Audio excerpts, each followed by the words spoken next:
Hello, everybody. Good to see you again here in this awkward environment of me sitting in front of a computer talking to no one. I want to talk to you a little bit today about budgeting in a strategic communication scenario, how you'd go about doing it, the things you should be concerned about, the things that normally concern me. I'm going to walk through about 7 slides.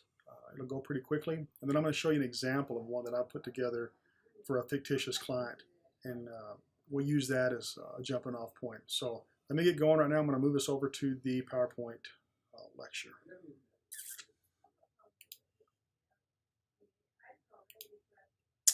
Okay, so here we go. Again, I want to talk about budgeting and why this sometimes causes me to lose even more of my hair. So truly, this is the part that I spend an inordinate amount of time on because I'm always wanting to make sure that I have this right. You have to make sure that you can be profitable as a consultant. Otherwise, you won't be a consultant very long. All right, so here we are with the slideshow that's going to walk us through budgeting. It's only 7 slides. It'll go pretty quickly, but I don't want to underplay the importance of this.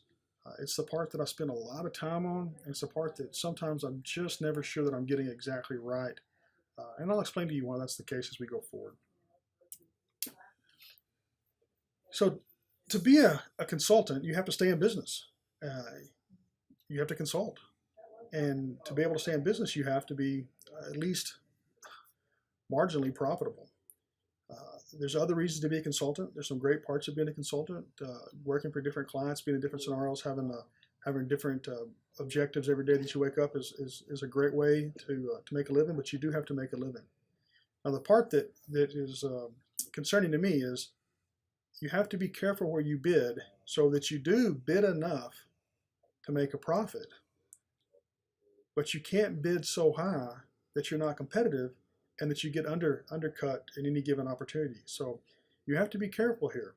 We want to hit this sweet spot that is in the range of you as a consultant covering your expenses and putting some money in your pocket, but also that is low enough that you don't come in with a bid that simply won't be supported by the potential client, because typically it's not uncommon for a client to maybe take out 3 or 4 bids, and so your project's going to be compared to other people. It's going to be compared sometimes and most of the time on the points of what you're doing and how qualified you are. All of those kind of things that are kind of at the heart of your bid, but you are going to be compared to other competitors on your total cost too. So you have to be careful there. The best analogy I can come up with is the one that has to do with cliffhanger, and I've been told that Price is Right still on TV. I can't say that I'm much of a TV consumer anymore, but I'm going to walk you through this here in a second and tell you why I think this is such a good analogy. The goal that I have when I'm putting together a bid is that I want to be sure that I can bid as high as I possibly can without losing the contract. If the client's willing to pay $15,000, then I want to bid $14,999. And I don't want to bid $15,001. I want to get as much as I can out of the contract without going over. And again, when you're going to be compared to other competitors, you have to fall in this range that allows you to be profitable but selected to do the job. The part of this that's a little bit nerve-wracking is that you usually only have one shot to bid. You'll put your bid together, you'll submit it, and then you sit back and hope that you hit the sweet spot. Sometimes a client will send me back a bid and say, hey, can you rework this? You're a little bit too high. Or, hey, I've even had clients that said, hey, rework this. We have a little bit more money than you bid. You only bid $12,000. We were hoping to spend $15,000. Can you add a few more components to the bid? I've had that happen. But very seldom does that come up. Typically, you're asked to bid on a project, you send it in, and you get a note a month later saying, hey, you got the project, or you. In the case of the last project I bid out, I never even heard back. I assumed someone else got the project because the client never even got back with me. So if you only have one shot, you have to take a stab at this and hope that you end up in the right possible place. So again, the goal is to get as close to the cliff as possible without going over. I'm going to show you a real clip of this here just to see if you guys can recall what this is all about and how this works. So here's the cliffhanger game from The Price is Right. I assume some of you have seen this. So here you are bidding right here what your expenses are, hotel cost, what you're going to pay the person's going to lug your luggage around. And again, you're trying to get as close as you can get to the very edge without doing what this feller's about to do. Because once you go over, then you lost the game, as they said here. So let's go back to this and walk our way through this. So what is it that you want to include in your bid?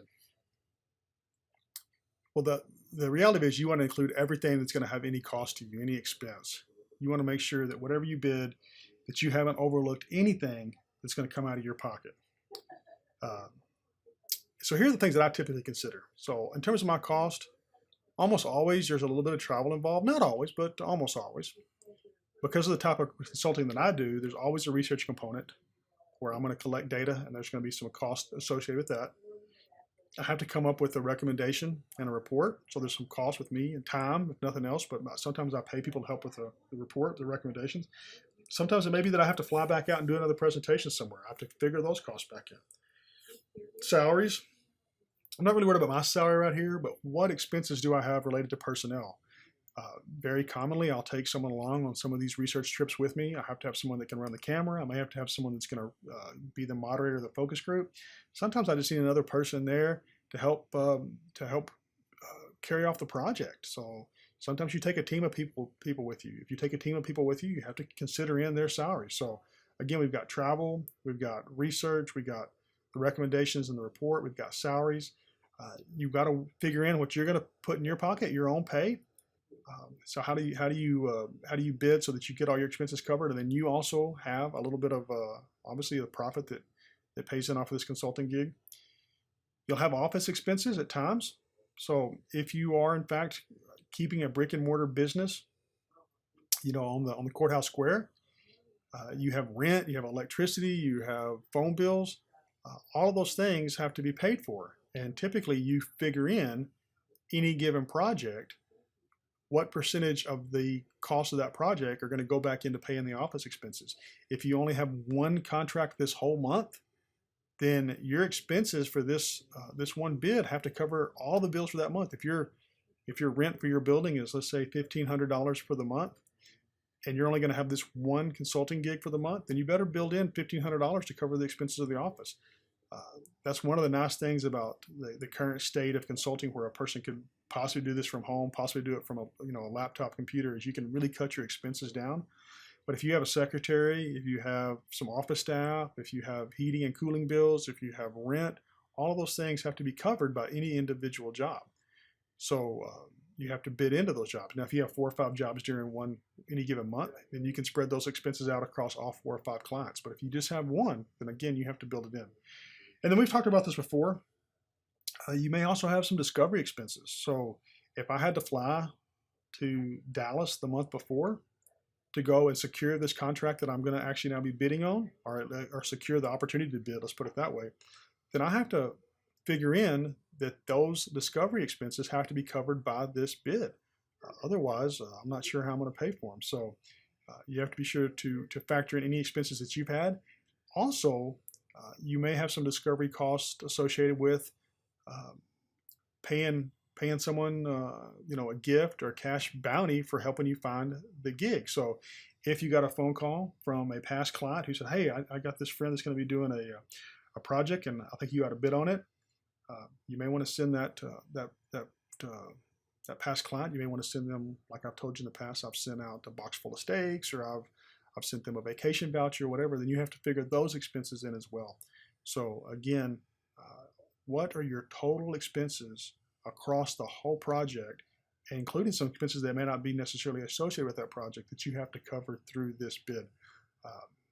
This seems pretty straightforward, but it gets really granular when you have to go back and start thinking about, okay, I want to have some expenses related to out-of-country data usage on my cell phone. I'm going to have some expenses associated with the Uber ride from the airport to the hotel. All of those kind of things, you have to make sure you get all of that covered, because otherwise you can sink yourself on the bid. Okay, so let's move on now to what your concerns might be. There are several things that I have to work my way through as I'm putting together a bid, as I'm thinking about moving into a contract area or putting something together, trying to secure a contract. So the first thing that I might think about, or I do think about, is what's it worth to the client? What is this project worth? What is this project that we're working on, that helping them with? Is this going to actually revamp their whole business? Is this a project that could lead to them making hundreds of thousands of dollars more per year? If that's the case, then they're going to expect and be okay with a much higher budget, a much higher expense. So if I'm going to help them revamp their business in a way that might actually lead to them seeing a $300,000 increase in their annual profit, they're going to be willing to pay more money for that type of consulting than if they're simply wanting me to, look at their logo and determine whether we should change the color, the colors in their logo, which may have some monetary value, but it's not going to be something that's going to be very concrete. So if you know that the area you're entering into for the client, or the area that they've asked you to consult on, has a big economic impact for that particular client, then I'm pretty comfortable moving into a high dollar range with that client. Just be aware and think your way through that sometimes it's a very simple job that's not going to lead to a lot of money on the client end, and sometimes it may just be a pretty low budget consulting gig. You may or may not want that gig. I like some low budget things sometimes because usually they're pretty quick and you're in and out in maybe a couple of days. So just know that that's going to impact how much you can bid. Something else that's very important is knowing who your competition is. This really drives a lot of what I do in consulting, and this is one of the reasons that I tell people that come to me and talk about moving into the consulting world. I tell them always, don't just be a broad consultant as it relates to public relations or advertising or strategic communication. Don't just say, look, I can do anything. What you want to do is say, I'm very specific in what I do. I'm very good at a couple of things, and because of that, I'm not your run-of-the-mill consultant. I'm a high-end consultant specific to a couple of areas, because that means that you can probably outpace your competitors, and maybe you won't even have very many competitors on what you do. So for me in particular, I try to consult on, and I kind of have a reputation as someone that does research, high-end metrics related to data collection. I have a PhD, so I have some expertise in that, or at least some credibility, I'll put it that way, maybe not the expertise. People look at me with a PhD and assume that I can talk numbers and I can talk methodology, and I can. A lot of the competitors out there that I have who may not have had graduate degrees will even shy away from research and say, look, we don't want to do research. We want to just come in and talk to you about how we might change your website, or how we might revalue the way you put together your collateral material. I don't typically even chase those types of jobs. I do jobs where research is at the center of it, because it would cut down the number of competitors I have. Because obviously, if you have a whole lot of competitors, if it's a job that 10 of your competitors can bid for, you have to cut the bid much, much closer, because you're going to have lots of competition and you have to be worried about being undercut. So if you know you're going to have a lot of competitors, because it's the kind of job that any of your competitors can do, you have to be much more careful with your bid. The other thing that I always worry about, especially living here in Lubbock, is do your competitors have fewer expenses? And one of the things that hurts me here at times is that a consulting job in Dallas, let's say, involves me traveling and paying expenses on my own travel to Dallas, where if the consultant that I'm competing against is in Dallas, they don't have any of those expenses. So I'll give you a quick example. A couple of months ago, I was asked to bid on a job that was going to take place in Tennessee, right outside of Nashville. And what they wanted was for me to take a small team of people there and do some intercepts, some surveys, focus groups of some customers that were going to this chain restaurant there in Tennessee. They wanted me to be there for 3 days, conduct a series of focus groups, a series of surveys with these restaurant patrons. So I had to bid in, flying 4 of us, me including 3 other members, all the way to Tennessee. I had to bid in paying hotel expenses for us. I had to bid in rental car expenses for us. I had to bid in meals for us. Well, my competitors that were there, who actually were in Nashville, didn't have any of those expenses. They had no flight expenses. They had no rental car expenses. They were sleeping in their own beds. So right off the bat, they were able to put in a bid that might have been as much as $3,000 or $4,000 cheaper than my bid, without even talking about what I was going to do. And so I was forced to have those things in my bid, and they weren't. So if I know that going in, I may say, look, I can't be competitive here. Uh, or I may just have to really convince the client that they want to pay all those extra expenses for me because I'm that much better. So either way, you just need to know who your competition is. You either want to show that you're very distinguished from that competition, that you have a skill set they don't have, or you want to show how you can cut expenses that you may have that they don't. Either way, this is something to be a consideration. Finally, let's talk real quick about a last couple of things. One of my concerns always is, do I really want the contract? Sometimes I'm super busy. Sometimes I've got other things going on. A contract might come in, or a bid might come in, or an opportunity to bid. And I may say, you know what, I would love to get this because we can make some money, but I'm in a crunch right now. We got a lot of other things going on. In fact, I got an opportunity to bid a project that was just a couple of weeks before we were going to go to Costa Rica. I knew I was going to be busy. I knew I was having to get ready to head out of the country. So I bid that contract through the roof. I put in a super high bid, and I thought, if I get this bid, then I'll make a lot of money at it. It'll be a big pain in the butt, but then it'll pay for another summer vacation. But it's going to be such a hassle because I'm going to be gone for 3 weeks, fly back in, and then fly back out the night before Costa Rica. So something like that, I may bid it really high, almost hoping that I don't get it. And if I do, then think, okay, this is going to be a pain, but it's really going to pay off. So think about, do you really want the contract? Sometimes people have asked me to do things that I'm not really, my heart's not in it. I had a client, probably been about 10 years ago, that wanted me to help him come up with a policy of how to limit rental opportunities in Lubbock for students. He thought too many students were renting too many houses in Tech Terrace in particular, and he wanted them not to be able to rent there. So he came and asked me if I would be able to consult and put together a policy that he could take towards the city governance to help get that curtailed. I didn't think that was really right. I thought that was a little bit of underhanded to students. It wasn't something I believed in personally, and so I told him I didn't want to do it. So sometimes you just don't want the contract. The other side of the coin is sometimes you really need the contract. Do you really need this? Sometimes you haven't had a contract in a couple of months. Sometimes you're behind on your paying your rent, paying your bills. Sometimes you just really have to get a contract. In that case, then obviously your bid may come in a little bit different. You may say, look, we're gonna really cut this close because I can't afford to be told no on this bid. So normally where I would try to make, I don't know, let's say on this individual bid, you might try to profit $5,000. You may tell your staff, look, we're going to try to profit $2,000 because we need this one just to get us over the hump. So sometimes you want to look into, you really want the contract, and sometimes you want to look at how much of a need is it for you to get it so that you can pay your bills. And that goes to this last one, and this comes up every once in a while. Not so much with me because I don't do any of my consulting really as a real business. I do it on the side to pay some small bills here and there. But if you actually run a big consulting agency and you've got a staff, sometimes you take on some little jobs just to keep your staff busy.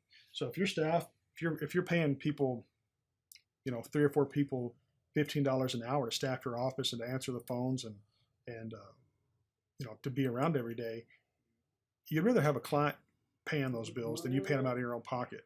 So in that case, I might take on some little contracts or some contracts that I really don't need or want.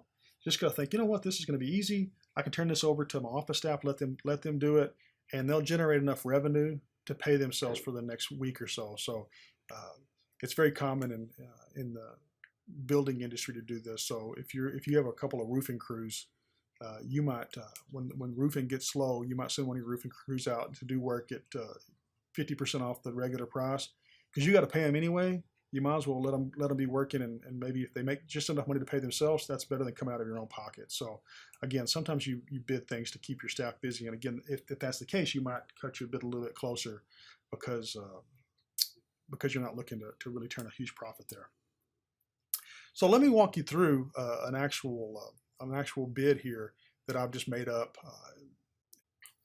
All right, so let's look at this Excel file, and I'll always do this in an Excel file that I can save back in a folder that I create for each individual client that I ever work with. And so here we got, and I'm just making up a consulting opportunity here for Cafe Brit back in Costa Rica. And let's say they've asked me to come in and do some research on how that we might increase the number of Americans that want to participate in their tour, and they want us to be there in country and let's say run some focus groups. So let's just figure that, and the actual topic here is not that as important as it is thinking our way through our expenses. So right off the bat, I know that one of my big expenses is going to be travel. And so let's pretend that it's going to be me and that Dr. Seltzer is one of my employees. I just wanted to have an employee here, so I'm going to put down, I'm putting down Trent. So the first step I might do, and I might have one of my staff members do this, or in the case of might just pull it off yourself. This is just simply some Google work. What's your airfare going to be? In this case, I've got it figured that airfare is going to cost me $825 a piece for us to fly down to Liberia. We're going to be there for 3.5 days, so at $70 a day, I got to come up with food for both of us there. We're going to have to Uber around. I've got it figured at $50 a day. We're going to be there again 3.5 days, so that'll round up in your Uber to 4. So there's my $200 expenses there. I've got hotel. We're going to try to stay at a little bit nicer place than Sibyllis Resort. So we're going to splurge and go out for $85 a day in cost. So there's those costs. My airport parking back in Lubbock, so I got to leave my vehicle at the airport. So when I come back, I got it figured at being about $17 a day. It's going to cost me $51. The cell plan that I have when I'm out of the country costs me an extra $10 a day, and I'm going to ask Trent to get the same plan.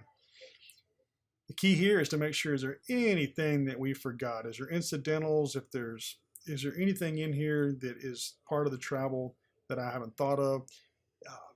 So far, we're at $2,981. This just covers my travel expenses to go do this. If there's something you forgot, and let's say there's a $500 fee that you forgot to do with travel, you're in the case of it's going to cost $25 a piece for bags there and back. So let's say that I had forgot that, and that was actually another $100 a piece. Then I'm going to bid this out, and when I get paid, I'm going to find out that I actually had $100 more of expenses than I thought, and that cuts into the profit. So you've got to be good at this. You've got to really be careful and to make sure you don't leave any stone unturned. Oftentimes, I will keep one of these going for travel, and I would probably, after I just said baggage, I'll probably, once I get into this lecture, I'll add baggage in, then I'll save it so that next time that I'm putting together a bid, I don't forget that if you go on United Airlines, you got to pay $25 a bag. So you just want to make sure that you don't leave anything left off of this bid, because any expense that goes above this $29.81 comes out of your own pocket. So be careful there. All right, so now start thinking about research. So we're going to run some focus groups. I usually got several expenses with that. So I usually pay people in a focus group $50 a piece. I'm going to have 50 total people in my focus group, so there's $2,500 in my cost. I'm going to pay a moderator $200 a session. That's $1,000 if I'm going to have 5 sessions of the focus groups.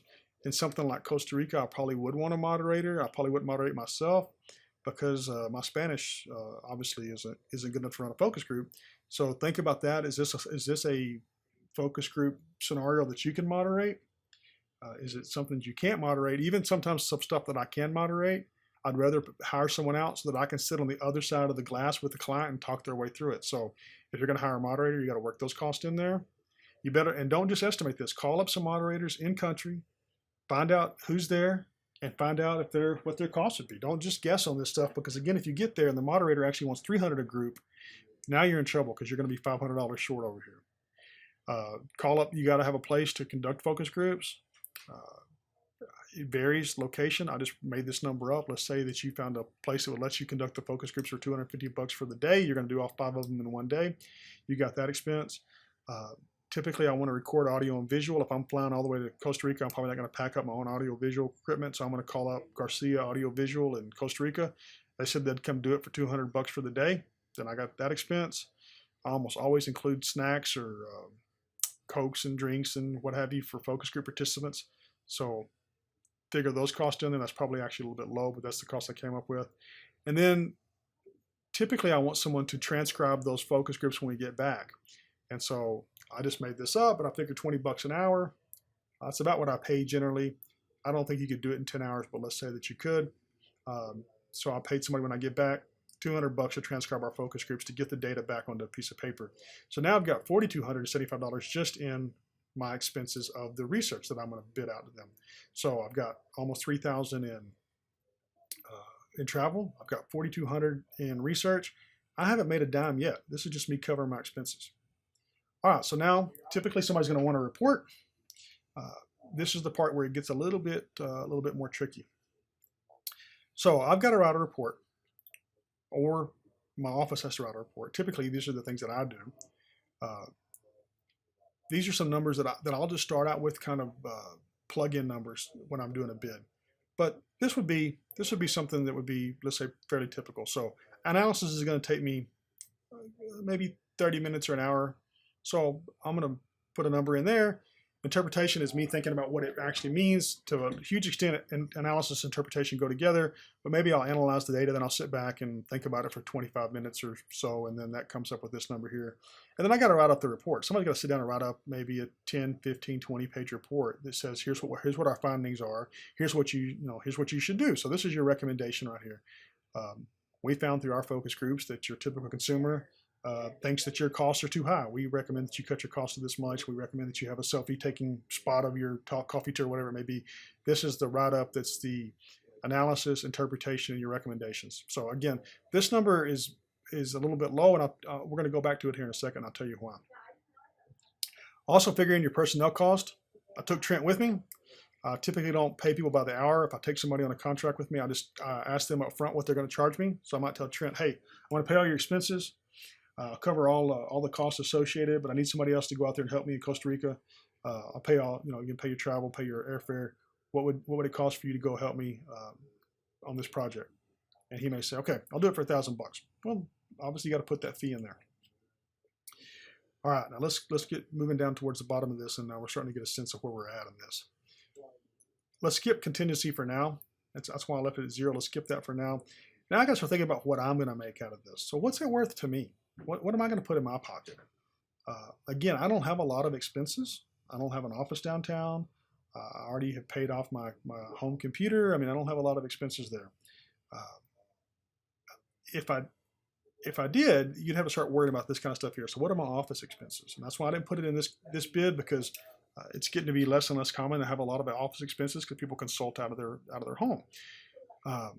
But let's say that you have office expenses related to heating, cooling, rent, all of that. Then you might say, look, this project's going to take 2 weeks of the month, which is half the month. I need to charge out half of my office expenses for the month onto this project. If that's the case, then you need to figure what those are, and you need to put them over here in the bid. Same thing with your end of the year taxes. And then finally, if you have a bunch of discovery costs. So if you had gone down to Costa Rica a couple weeks before and ran up a bill for $5,000, and this is the one client bid opportunity you have, you got to charge that $5,000 back over here. So I'm not going to put it in this bid. I just want you to be aware of the fact that these things could possibly creep into your bid. So right now, I'm looking at bidding this out at $10,756. That means the whole project that I'm going to make $1,000 out of it.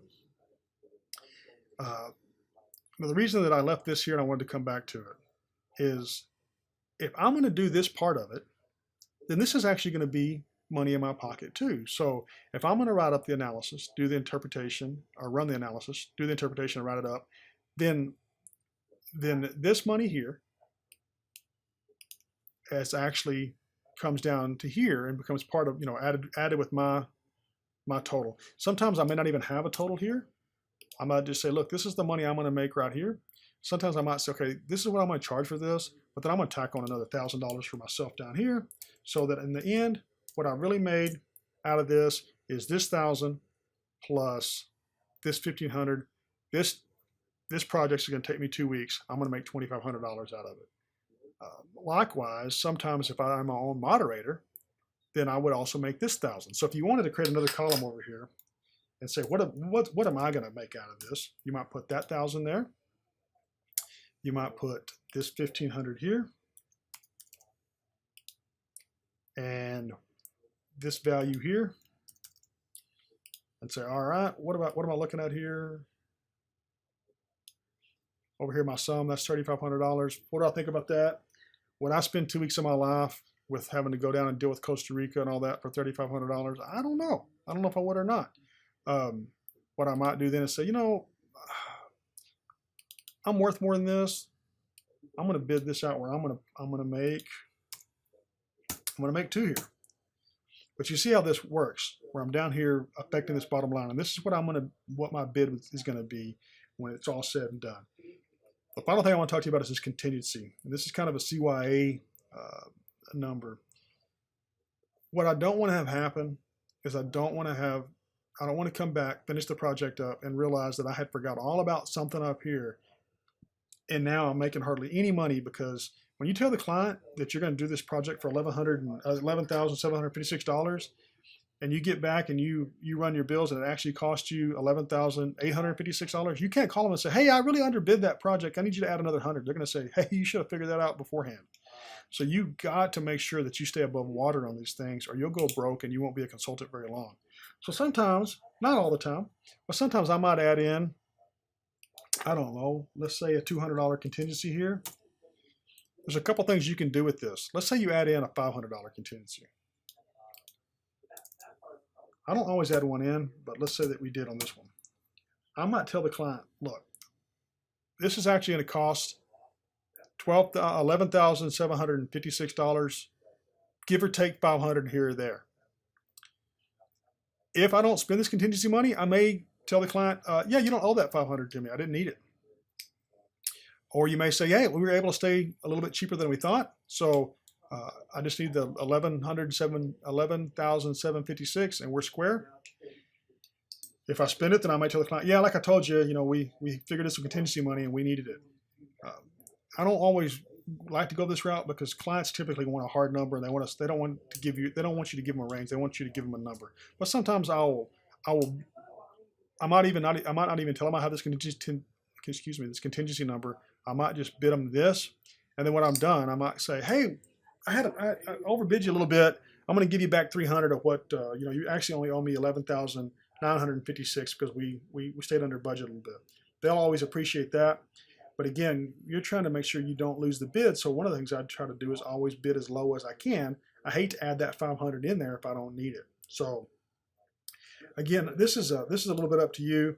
I don't always include it. Sometimes I do. We're at 11,756 here. Now I'm sitting here thinking, if this was really a project and I was going to be in Costa Rica for 4 days and I had to come back and write this all up, would I do it for, out of this, I'm going to make, if I change that number to 2,000 there, out of this, I'm going to make $4,500. Would I go down there and do that for $4,500? I might. Especially if I thought, I like Costa Rica. The agency's not far behind right now. We got our bills paid. We're in pretty good shape. This is just going to be some pocket money. I might do it for $4,500. If I got a bunch of bills to pay and I've got other contracts that I'm competing with myself, I can only be a consultant for one project at a time. I can't be in Costa Rica and also in New York.